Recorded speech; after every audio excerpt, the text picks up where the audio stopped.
In this video, we will show you how to do a day trip in Sydney, flying in and out on the same day with no hotel booking or car rental required. We have already done this 3 times, every time we have a visitor in Melbourne who wants to see Sydney on a budget. If you're traveling with young kids and elderly, this itinerary may not be suitable as it involves a lot of walking. If it is your first time in Australia and you are pressed for time or have a tight budget, but still want to see the famous landmarks in Sydney, you can search for the cheapest flight departing around 6 a.m. and returning late at night around 9 p.m. From Melbourne, you can book a return flight for as low as 150 Australian dollars.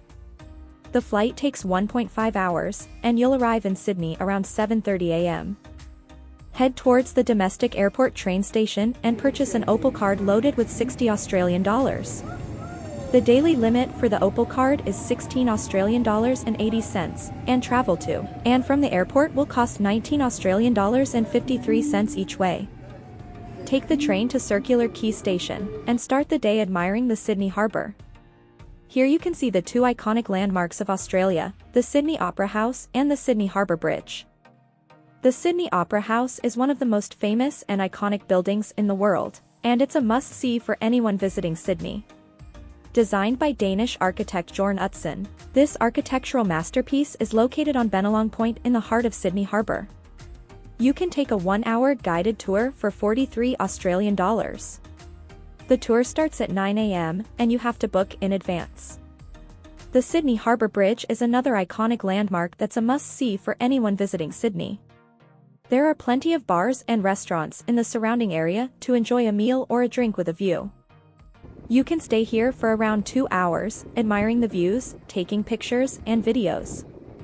At 11 a.m., head towards the ferry terminal, and catch the regular ferry to Manly at either 11:10 or 11:30 a.m. You can use your Opal card here, and it's included in the 16 Australian dollars and 80 cents daily limit for ferries, trains, and buses. Alternatively, you can opt for the fast ferry to Manly, which costs 10 Australian dollars and 20 cents one way.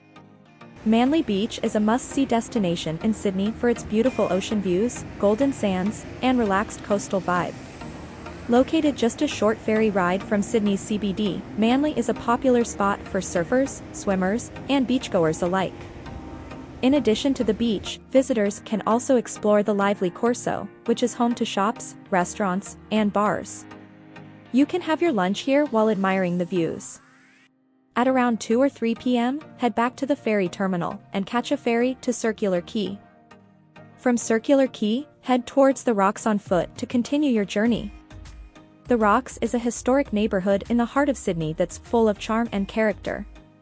It's home to cobblestone streets, historic buildings, and some of Sydney's oldest pubs. Visitors can take a guided tour, explore the markets, or simply wander around and soak up the atmosphere. Spend an hour here, then head to Bridge Stairs on Cumberland Street by 4 or 5 p.m. to walk across the Sydney Harbour Bridge. Walking across the Sydney Harbour Bridge is a great way to experience the iconic landmark and admire the stunning views of the city and harbour. The duration of the walk varies between 15 to 30 minutes, depending on the pace you set. After crossing the bridge, make your way to City Lookout at Milsons Point for a different perspective of the harbour and its famous landmarks. At around 6 p.m., take a short 3 to 5 minute walk to Luna Park, Sydney. Luna Park, Sydney is a fun-filled amusement park with a variety of rides and attractions suitable for all ages. The entrance fee is usually affordable and varies based on the type of rides or attractions you wish to experience. If you're not interested in experiencing the rides at Luna Park but just want to take pictures, you can still make time to visit Queen Victoria Building.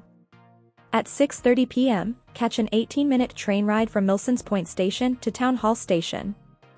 Queen Victoria Building is an iconic shopping centre in Sydney that offers a unique shopping experience.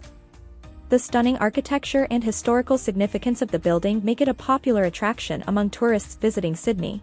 Before 8 p.m., you should head towards St. James train station to catch your train to Domestic Airport Station for your return flight. You can adjust this itinerary based on your pace at each location. It's designed to cover the top attractions such as the Sydney Opera House, Sydney Harbour Bridge, Manly Beach, and the Rocks. Don't worry about trying to see everything. Remember, it's about quality over quantity. If you liked this video or tried this itinerary, comment down below. And don't forget to visit our channel Amazing Australia.